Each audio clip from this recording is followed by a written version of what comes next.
എല്ലാവർക്കും നമസ്കാരം. ഇത് എല്ലാവർക്കും അറിയാം, നമുക്ക് സുപരിചിതനായ തങ്കച്ചനാണ്. പുള്ളി ഇപ്പോ വന്നിട്ട് ക്യൂട്ടീസ് എന്ന് പറഞ്ഞൊരു മുത്തുനബി എന്ന് പറഞ്ഞൊരു ആൽബം ചെയ്തു. വൺ ഹിറ്റ് ആണ്. വൺ ഹിറ്റ് എന്ന് വെച്ചാൽ വൺ ഹിറ്റ് ആണ്. പൊതുവെ തങ്കച്ച എന്ത് ചെയ്ത് കഴിഞ്ഞു കഴിഞ്ഞാൽ അത് വൺ ഹിറ്റ് ആണ്. അത് തങ്കച്ചന്റെ സ്വഭാവവും തങ്കച്ചന്റെ ആ ഒരു സ്നേഹമാണ്. അപ്പൊ അത് നമുക്ക് തങ്കച്ചനോട് തന്നെ നമുക്ക് ചോദിക്കാം. ഇത് പുറത്ത് റിലീസ് ചെയ്തു. അല്ല, ഇവിടെ ഉത്രാടത്തിന് 24 ശ്രീകണ്ഠ സാറാണ് ഇത് റിലീസ് ചെയ്തത്, മുത്തുനബി മ്യൂസിക്കൽ ആൽബം. അന്ന് ഈ ഉത്രാടത്തിന് നബിദിനമായിരുന്നു. അതിനുശേഷം ഇതെനിക്കൊന്ന് പുറത്ത് എത്തിക്കണം.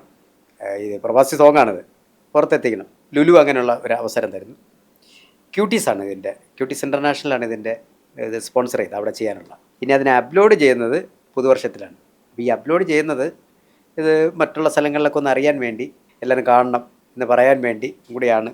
അവരുടെയാണ് ഈ ടീഷർട്ട്. ക്യൂട്ടീസ് ഇൻ്റർനാഷണലിൻ്റെ ആണ് ഈ മുത്തുനബി ആൽബം. അപ്പോൾ അവരുടെയാണ് ടീഷർട്ട്.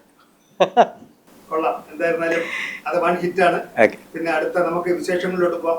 ഇനി ഞങ്ങളുടെ ഉപജീവന മാർഗമായിട്ടുള്ള സ്റ്റേജ് ഷോ വരാൻ പോകുന്നു. അപ്പോൾ അതിന്റെ തയ്യാറെടുപ്പും ഇതിലൊക്കെയാണ്. അതിനെപ്പറ്റി ഒന്ന് ഡീറ്റെയിൽ ആയിട്ട് പറയൂ, എല്ലാവർക്കും ഒന്ന് അറിയാൻ ആഗ്രഹമുണ്ട്. ഏതാണ് തങ്കച്ച സ്വന്തമായിട്ട് എന്തൊക്കെ ചെയ്തെന്ന് തുടങ്ങിയെന്ന് എന്തൊക്കെ പറയുന്നത്?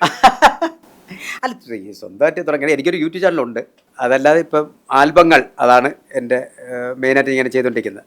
വിശേഷാൽ ഏതെങ്കിലും ഒരു ദിവസത്തിൽ ഒരു ആൽബം ഇറങ്ങും. പിന്നെ ഒരു ട്രൂപ്പ് എന്ന് പറഞ്ഞു കഴിഞ്ഞാൽ ഞങ്ങളൊരു കുറച്ച് പേരെ ഉൾപ്പെടുത്തിക്കൊണ്ട് മ്യൂസിക്കൽ വൈഫ് എന്ന് പറഞ്ഞൊരു പ്രോഗ്രാം ഫ്ലവേഴ്സ് ചെയ്യുന്നുണ്ട്, വീട്ടമ്മമാരുടെ റിയാലിറ്റി ഷോ.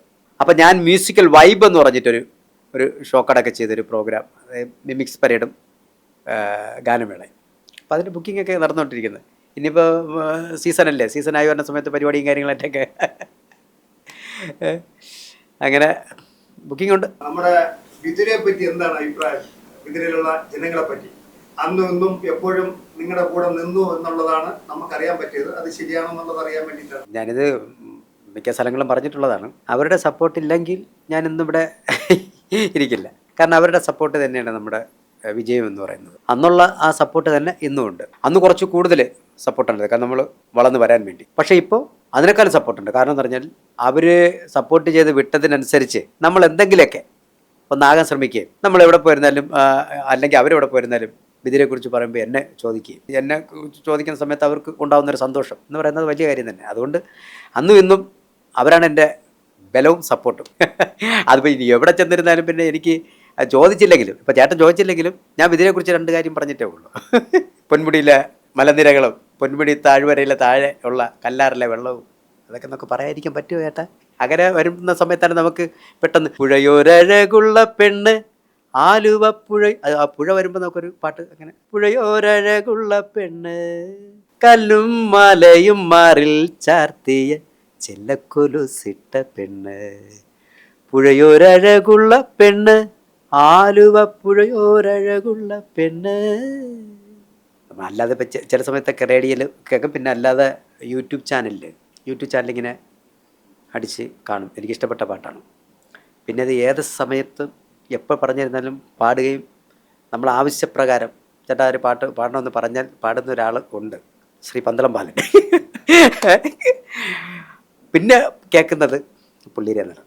ഏത് സ്റ്റേജിലും അതിനകത്ത് ഒന്നിൽ ഒരു 3 പാട്ട് പാടുന്നൊരു 2 പാട്ട് ഇതായിരിക്കും. പുള്ളി ഏത് സ്റ്റേജിൽ വന്നിരുന്നാലും ഈ പാട്ട് പാടും. ഇതിൽ 3 പാട്ടിലൊരു പാട്ട് എനിക്കിത് പാടിയിട്ട് പോകും. പാടിയില്ലെങ്കിൽ ഞങ്ങൾ സ്റ്റേജിലുണ്ടെങ്കിൽ ഇത് പാടിക്കും. അങ്ങനെയാണ്. പന്തളം ബാലൻ ചേട്ടൻ നിങ്ങളുമായിട്ട് നല്ല കമ്പനിയാണെന്നാണ് പൊതുവേ ഉള്ളത്. അല്ല, ഞാൻ മാത്രമല്ല, എല്ലാ കലാകാരന്മാരുമായിട്ട് ബന്ധമുണ്ട്. പിന്നെ ഞാനൊരു കലാകാരനാണ്. അതല്ലാതെ ഞാനൊരു കലാകാരനാകുന്നതിന് മുമ്പ്, എനിക്ക് തോന്നുന്നു കുറേ വർഷങ്ങൾക്ക് മുമ്പ് ഈ അരിസ്റ്റോ ജംഗ്ഷനിലും അവിടെയൊക്കെ ഈ പൊങ്കാലയ്ക്കും അങ്ങനെയൊക്കെ ഇദ്ദേഹത്തിൻ്റെ ഗാനമേള എന്ന് പറയുമ്പോൾ നമ്മൾ ചില സമയത്ത് വർക്കും കളഞ്ഞിട്ട് വരും, നേരത്തെ വന്ന് ഫ്രണ്ടിലിരിക്കും. ഞാനിപ്പോൾ ഈ ഒരു ആർട്ടിസ്റ്റായിട്ട് ഒരു തങ്കച്ചനാകുന്നതിന് മുമ്പേ ഇവർക്കറിയാം. കാരണം ഈ ഏത് ഗാനങ്ങളുടെ ഫ്രണ്ടിൽ ഞങ്ങൾ ഒരു ടീമുണ്ടാകും അവിടെ, അങ്ങനെ അറിയാൻ പറ്റും. അപ്പോൾ സൈക്കിൾ വെട്ടിയും അല്ലാതെ ഉള്ള ജോലിയെ കളഞ്ഞിട്ട് എവിടെ ആയിരുന്നാലും പോയി ഒരു പാട്ട്. അതായത് അന്ന് 2, 3 പ്രോഗ്രാം ഗാനമേളയൊക്കെ ചെയ്യുന്ന സമയത്ത്, ഇപ്പോൾ 2ാമത്തെ പ്രോഗ്രാം ചിലപ്പോൾ 2 മണിക്കാണ് വരുന്നത്. ഇതിപ്പോൾ 2 മണിക്ക് വന്നിരുന്നാലും 2:30 മണിക്ക് വന്നിരുന്നാലും പുള്ളിക്കാരൻ തുടങ്ങുന്നത് ചിലപ്പോൾ ഹരിമുരളിയിലായിരിക്കും. എന്നാൽ എല്ലാ സാധനങ്ങളും, എല്ലാ ക്ലാസിക്കലും അന്നത്തെ ഹിറ്റായിട്ടിരിക്കുന്ന എല്ലാ പാട്ടുകളും പുള്ളി പാടിയിട്ടേ ഉള്ളൂ. ഇപ്പം എന്ന് പറഞ്ഞാൽ മെക്കാടാണ്. കാരണം ഒരു പാട്ട് 5 വരി ആയിരുന്നാണ് പറഞ്ഞത്. ഒരു വരി പാടിയിട്ട് വേറൊരാൾ ഇട്ട് കൊടുക്കുന്നത്. നിങ്ങൾ ഈ തങ്കച്ചൻ വിതുര എന്ന് അറിഞ്ഞു തുടങ്ങിയ സമയത്ത് ഈ ബാലൻ ചേട്ടൻ നിങ്ങളെ കാണുകയോ അല്ലെങ്കിൽ നിങ്ങൾ തമ്മിൽ സംസാരിക്കുകയോ ചെയ്തപ്പോൾ നിങ്ങളുടെ മനസ്സിലുണ്ടായ ആ ഒരു സന്തോഷം? ഞങ്ങളല്ലാതെ തന്നെ കാണുന്നവരാണ്.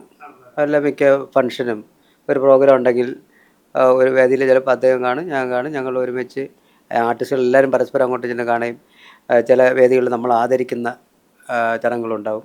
നമ്മൾ ഒരു കലാമേഖലയിൽ അത്യാവശ്യം അറിയുന്ന ആൾക്കാരൊക്കെ ആയി വരുമ്പോൾ അവരുടെ കയ്യിൽ നിന്ന് തന്നെ ഒരു മെമ്മൻ്റെയൊക്കെ നമുക്ക് തരികയും ഒക്കെ ചെയ്യുന്നത് അവർക്കും സന്തോഷം, നമുക്കും സന്തോഷം. അതല്ലേ?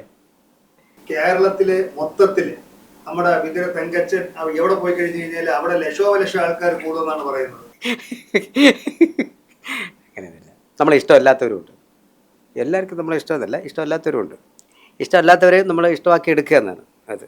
നമ്മളത് വലിയ ഒരാൾ ഇഷ്ടമല്ലെന്ന് പറഞ്ഞിരുന്നാലും വലിയ സാരമാക്കി എടുക്കരുത്.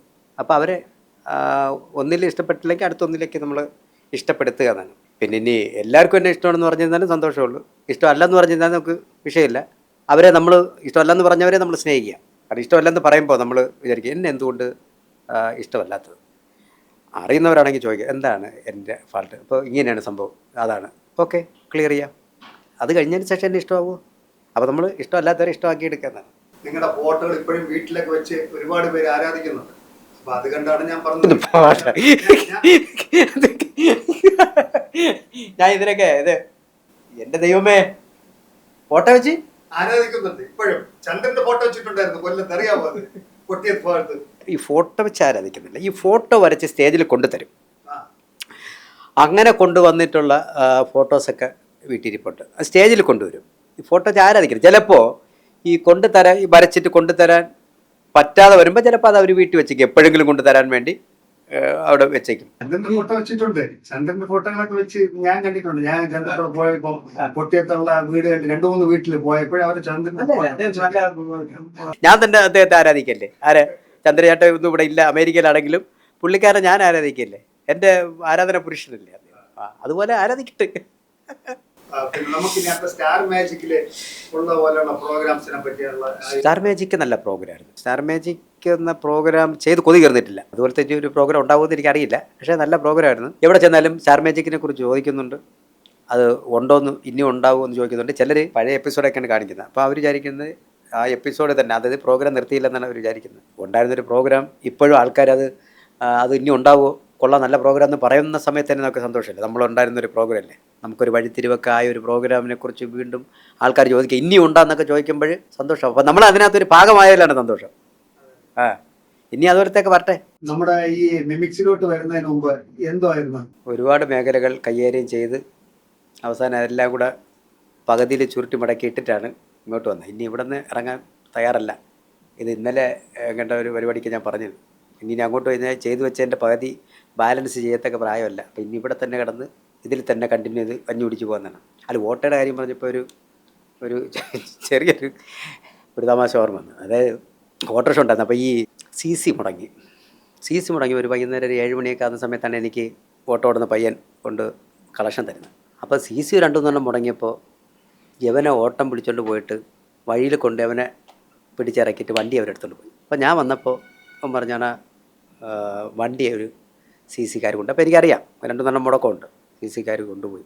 CC കാരല്ല, എന്നെ പിടിച്ചിറക്കിയിട്ട് ഞങ്ങൾ വണ്ടി എടുക്കണമെന്ന് പറഞ്ഞ് കൊണ്ടുപോയി. അപ്പോൾ ഞാൻ അവിടെ വിളിച്ച സമയത്ത് പറഞ്ഞ് വണ്ടി നമ്മുടെ കസ്റ്റഡിയിലുണ്ടെന്ന് പറഞ്ഞു. അപ്പോൾ 2-3 മുടക്കമുണ്ടല്ലോ.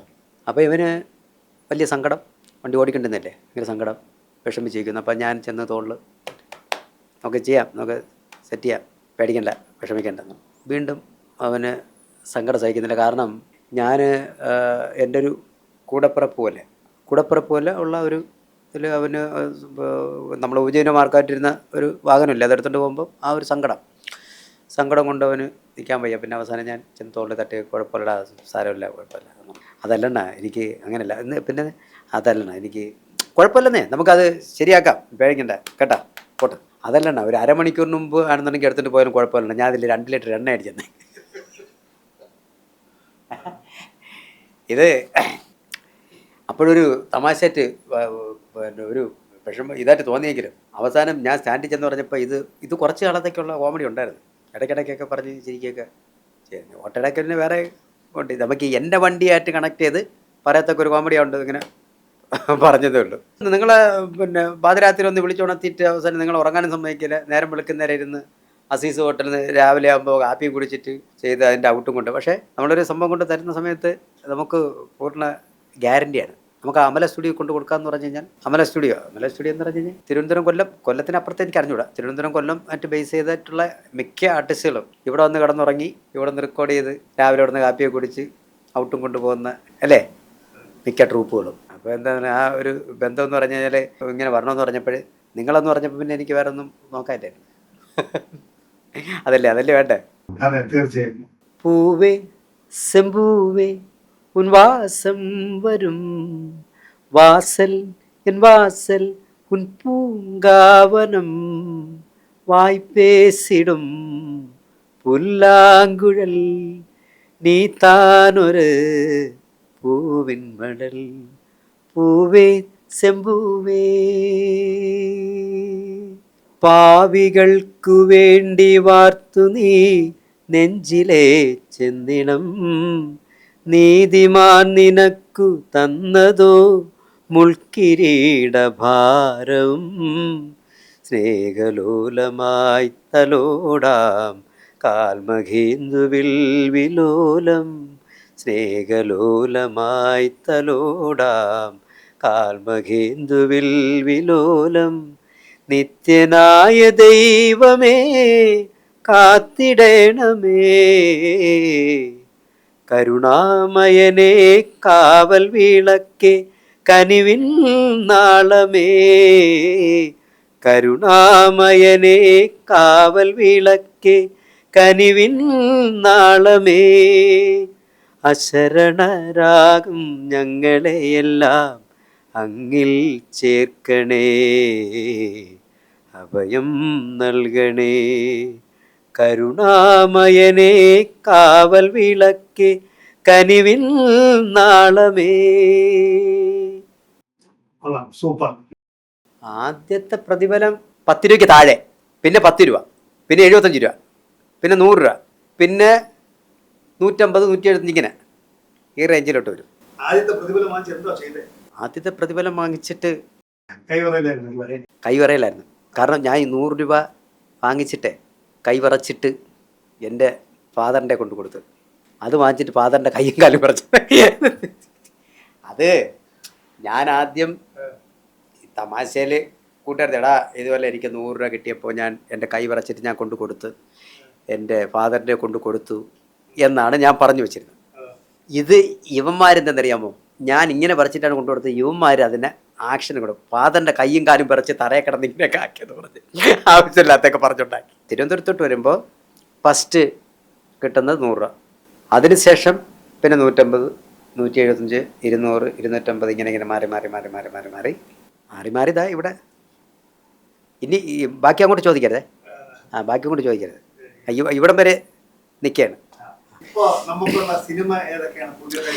ഇപ്പം ഞാൻ ഈ അനുപേനൻ സാറിൻ്റെ പടത്തിൽ നോവിയുണ്ട്, അനുപേനൻ സാറുണ്ട്, പിഷാരടി.